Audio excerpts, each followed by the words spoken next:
and I mean truly random, rally on the National Mall in Washington, D.C. A rally in support of Russia, I guess, given all the Russian flags. At least a rally against the U.S. supporting Ukraine.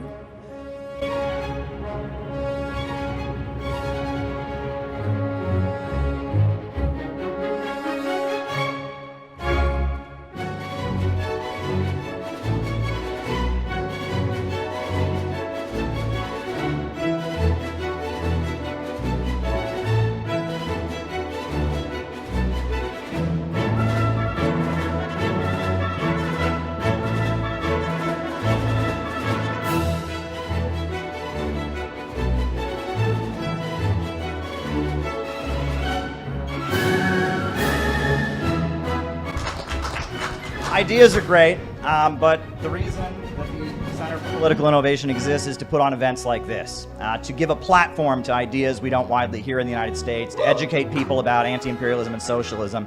And that is why it is really an honor tonight to bring forward our guest of honor, a real hero, someone who deserves to be heard from the heavens. Everyone should hear what this man has to say. Scott Ritter is here.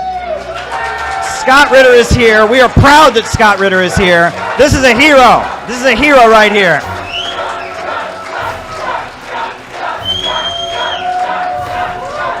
We love you, Scott. We love you. Go ahead and give us some words. Thank you. Well, thank you very much. To be honest, I thought I was just coming here to a reception to say hi to people, and speaking is, hopefully it's a bonus. The Rage Against the War Machine rally that you had in February of this year. Correct me if I'm wrong, but man, oh man, Angela, when I look at who co-sponsored this event, who spoke at this event, it seemed like a pro-war, pro-Russia, pro-aggression rally. Why would you have fascists and communists and mouthpieces for Russia speaking at an event like this?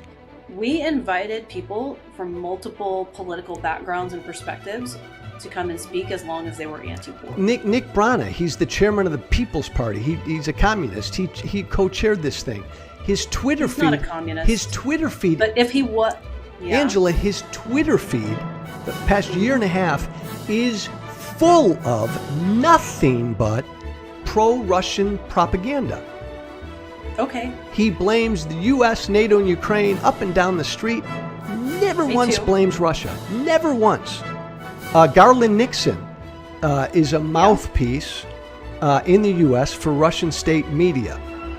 Caleb Maupin is a communist. He's the founder of CPI. He is. One of the rally's sponsors that hosted a pro-Nazi rally. I could go on. There are like 15 speakers. Heaven forbid we take $1,000 from someone so we can have an appropriate sound system to put on our rally. Wait a minute. We had... You're better than that. You let a guy like that, a pro-Russia, communist, fascist, whatever he is, speak because he gave Maybe you I'll have a $1,000. public conversation with him. Maybe I'll have a public conversation with him to talk about communism and his views. I'm an Irish American. I'm from a small town in Ohio. Are you Irish as well? I am. Yeah. I years ago, I met an Irish cop in Cleveland, and he said that he heard an expression that when an Irishman gets off the boat in a new country, the first question he asks is, does this country have a government? And if the answer is yes, he says, well, I'm against it. So I think we're both true to our heritage in our own way. We have another award to hand out, and this award is to somebody who organized what was probably the most important demonstration against war that we've seen in the last 20, 30 years, and that was the Rage Against the War Machine protest in Washington, D.C. Angela McArdle of the Libertarian Party, she organized it, and you know, Angela is really amazing. She has a huge amount of patience. It takes a lot of patience to organize. It really does. And she's worked very, very hard. And at that demonstration at Rage Against the War Machine, there were Republicans, there were Democrats, Dennis Kucinich and Tulsi Gabbard and all kinds of people. And it was so important because it was people of different perspectives, a real coalition coming together to oppose war. And it was heroic, and you put up with a lot. It was quite difficult to do it, but you pulled it off. And you're going to keep doing it. We know you're going to keep doing it. So we're really honored to give you our second Innovator Award on behalf of the Center for Political Innovation and McArdle for that really, really important demonstration. It's really an honor to have you. Thank you for taking the time to come here and be here for this event. And we look forward to hearing your perspective on things. So go ahead. Thank you so much for having me. I really appreciate it. Thank you for my award very much.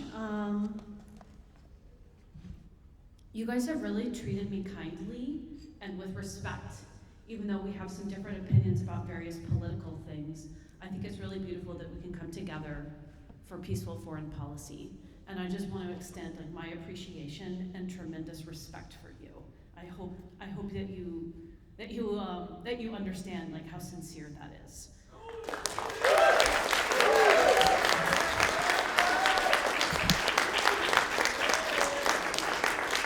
So I saw a small anti-war protest on my drive to the airport yesterday up in Albany, New York, which is not even where I live. It was really encouraging and interesting to see people rallying for the cause of peace just on the side of the road outside of a shopping center. There were 25, 30 people there.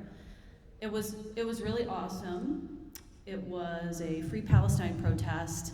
They weren't getting a lot of honks, so I honked my horn a lot, and they all cheered. And it was a really good, it was a feel-good moment. It was a moment I needed after being in traffic for a little while. It's challenging. It's a lot of work to advocate for peace consistently and to keep the anti-war spirit alive when you are constantly inundated with the next outrage porn or the next political crisis, the Epstein files. There's all kinds of things that we should rightfully be concerned about. And so it's challenging to keep anti-war, to keep it alive. Thank you for your hard work in the anti-war movement.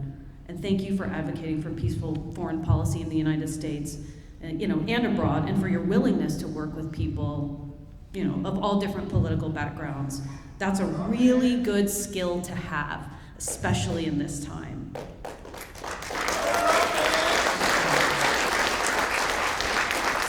People do care about the cause. They care enough to show up. If they care enough to show up at the side of the road randomly in Albany, New York, on just a regular day, they really care. Peace is more popular than it has been in 30 years, I think. It's more popular right now, I think, than it was even during the Iraq War. And I'll talk about that, why I think that is. It's almost as popular, I think, as it was during the Vietnam War protests. The difference being that we don't have the draft happening yet. Right-wingers are starting to get it now. They don't want their kids blown up overseas. They don't want it. MAGA moms do not want their kids getting drafted. They don't want their children in foreign wars. They don't want their tax dollars going to Israel. They don't like seeing Christians murdered in other countries. And I don't say that to be calloused and say, they would want people from different religions getting blown up. What I mean is they are thinking about it more broadly now. They're thinking, actually, I heard there's a Christian minority in Palestine. And what I always hear at church is that such and such Israel, God's will, that makes no sense. People are starting to think critically now. That's a really good thing. They don't want to see children of any background whatsoever bombed and murdered by U.S. tax dollars. And seeing it in Twitter, seeing actual footage of it, it's not whispers, it's not rumors, it's seeing people that we know secondhand, cousins, family members of former Congressman Justin Amash, seeing his dead baby nephew. It's horrifying. It's a horrifying thing. And I do think that the tides are turning. Republican politicians are campaigning on peace because they know it's popular. And their base is turning on them and holding them accountable when they stray from those policies. Keep the pressure up. Now, while war rages on overseas, I think we're winning the long war for peace. And I think that we're winning the war for hearts and minds. I want to talk a little bit about my experience planning Rage Against the War Machine, and I want to share some insights with you, because I think it's good to pass on institutional knowledge to other activists and leaders. So I planned this anti-war rally, the first one in 2022, which was like the really big one. Was it 23? 23? The very beginning of 2023. I was like 7 months pregnant. I continued to work on it up to and through the birth of my first child, and then co-hosted it while holding a 2.5-month-old baby on my hip in February in Washington, D.C. So that was like a challenge, but it was kind of cool to say I have an anti-war baby, so that was kind of nice. So he was like born into the movement. And it was an issue coalition project, which means we worked on it with people from the left and the right and wherever else on the political spectrum. It was a labor of love. And it was so much easier, can I say, to work with, as a libertarian, it was easier to work with communists than it was to work with some of my own party members. Like, genuinely.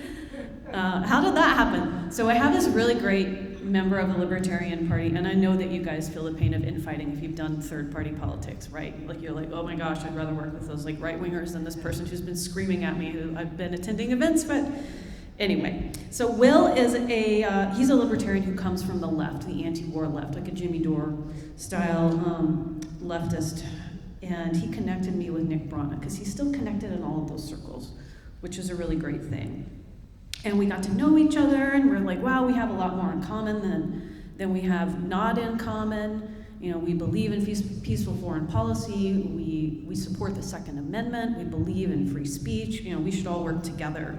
So we started planning this thing. We sort of split the division of labor between volunteers on our side and their side. They all got to know each other. They're still in group chats, you know, talking about foreign policy now. It was amazing. Nick invited most of the speakers, and I did a lot of the logistical work and worked on sponsorships. You know, it wasn't all easy. Speaking of my incorrigible Libertarian Party members, one of the strongest speakers who was invited, an absolute stalwart in the anti-war movement, had a controversy in his past. Some of my members were outraged. Some of my hangers-on who were maybe not members, maybe they're agent provocateurs.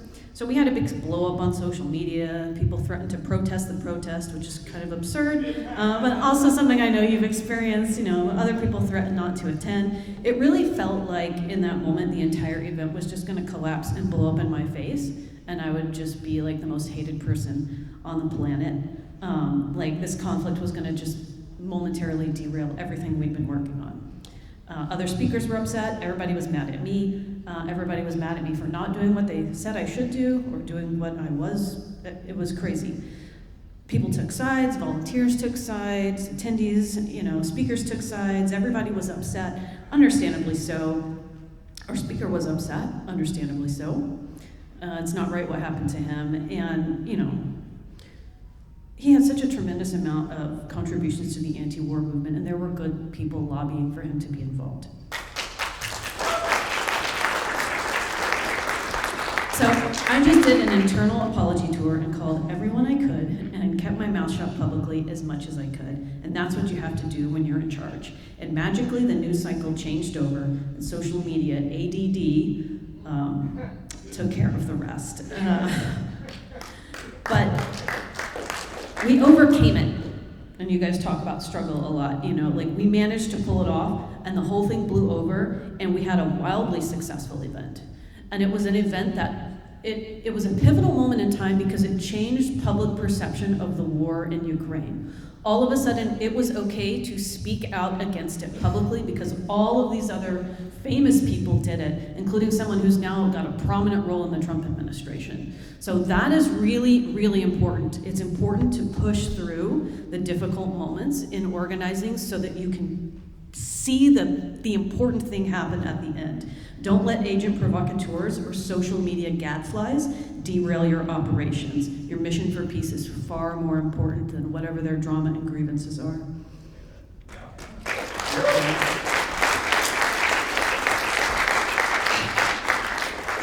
One of the lessons libertarians need to learn from the left, and I think there are a few, but the most obvious one is discipline. The left is so much more disciplined than the right is. If you ever feel down on yourself, just remember that. The left keeps their eye on the prize. They don't just plan a rally, they plan for peace 10 years from now, 20 years from now. They're planning what they're gonna do. They have better successorship than we do. They plan how to get to their destination. They don't just daydream about it.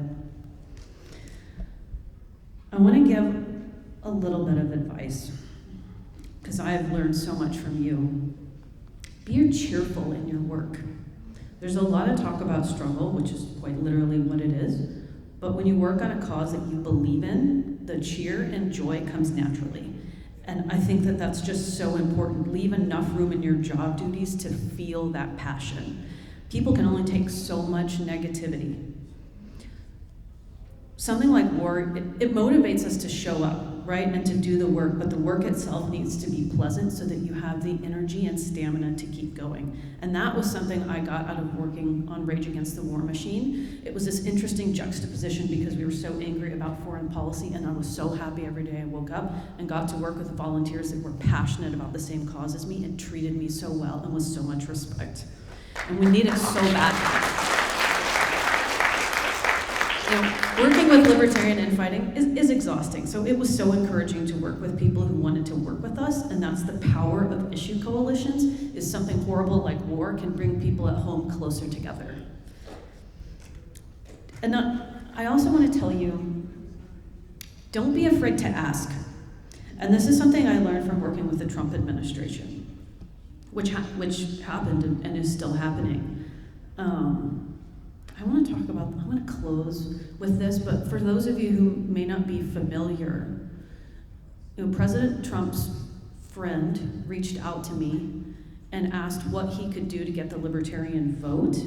And there are a lot of things, I was chairing the National Libertarian Party at the time. There are a lot of things on my list I could have asked, right? I could have asked for things that just, you know, huge, in the Federal Reserve, do this, do that. Probably things that would never be accomplished. What I asked was for him to release someone from prison. And I said to him, when I was at Mar-a-Lago, I said, I think if you came and spoke at our national convention and you pledged to free Ross Ulbricht, a political prisoner, everybody is gonna scream and lose their minds and they're all gonna vote for you. That happened. It wouldn't have happened if I had been afraid to ask. Do you know what he said? He said, who's Ross Ulbricht? I'll do it. I'll free him. I'll walk in on stage and I'll say, free Ross Ulbricht. Mic drop. And I knew in that moment it was going to happen too, because I was like, wow, I made an easy ask. He can do it, like just, you know, like signing with his pen. Don't give up on your political prisoners, because it's not as hard to get them out as you might think. You just need some leverage. Yeah. Oh, thank you so much. Anyway, you know, together we had a highly successful event that marked a public turning point in opposition to the war in Ukraine. If there comes a point in the near future that we need to do it again, I think we're gonna do it. So stay tuned for that. It's a difficult thing to do, but we did it because we were disciplined and we were united and we were in the right.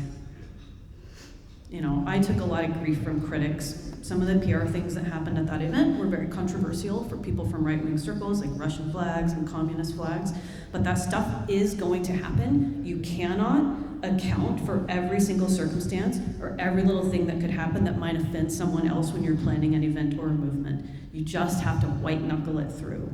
And it takes a good leader to lead these kinds of events and movements. I want to talk to you also a little bit about leadership, because Rage Against the War Machine was a huge lesson in leadership for me. One thing that I've noticed about your group, you have boomer generation people here, and they seem to be working well with the younger generation, which is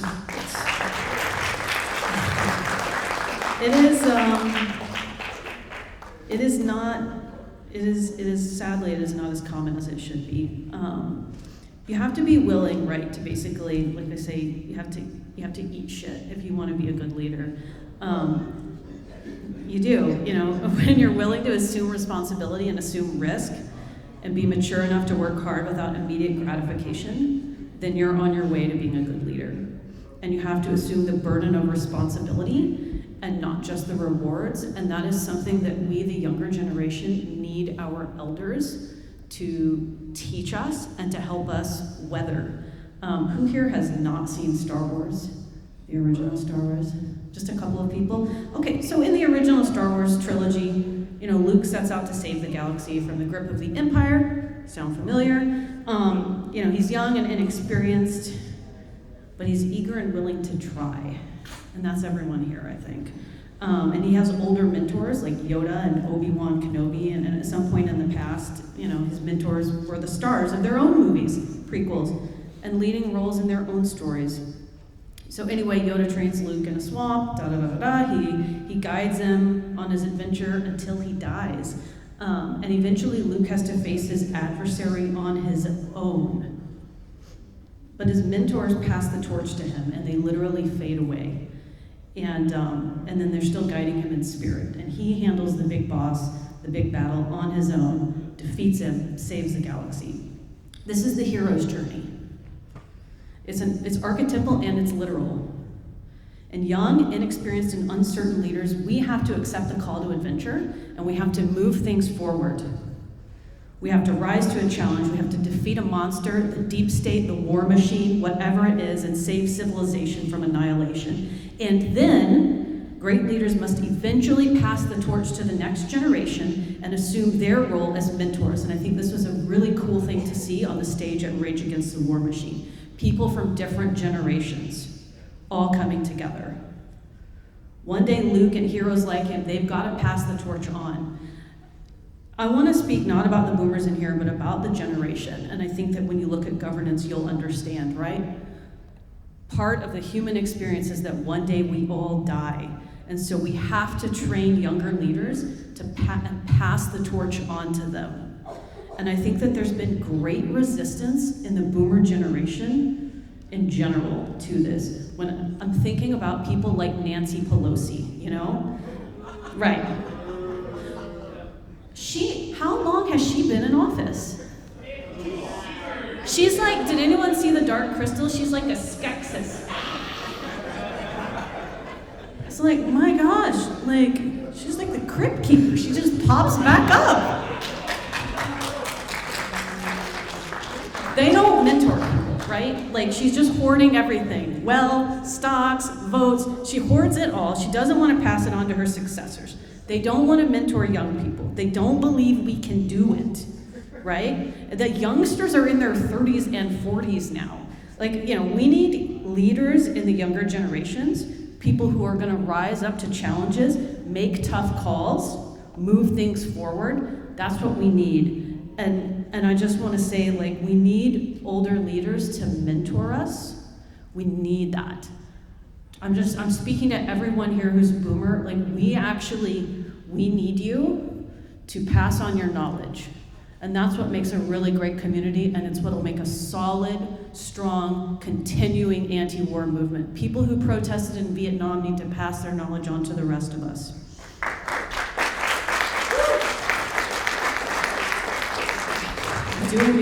Before the younger generation becomes warped and nihilistic and rejects their responsibility to lead and make this world a better place. We have a lot of experts on foreign policy, which I appreciate, but we need more people in leadership. And the last thing I want to say is, peace begins at home. Peace between the left and the right seems harder sometimes to organize than a ceasefire between Russia and Ukraine. But peace is just as important at home as it is abroad.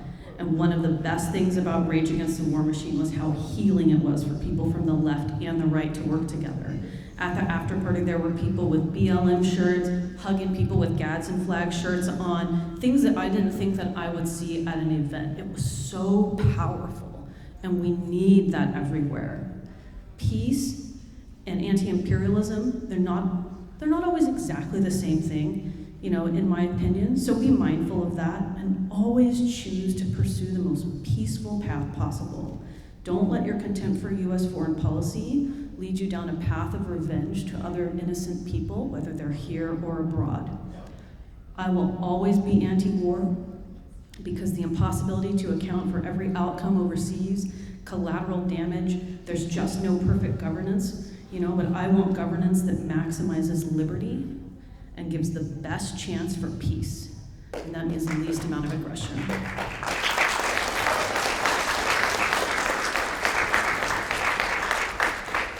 I want to close with a promise of an act of continuing unity with you. I have a great relationship with the current administration, and I am going to mention to the DOJ the next time I am in Washington, D.C., that it would be a great thing for them to drop the Uhuru case.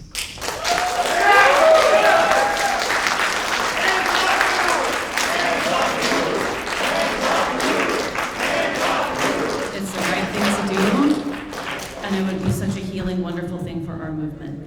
Thank you guys so much for having me. I really appreciate you. Thank you for having me.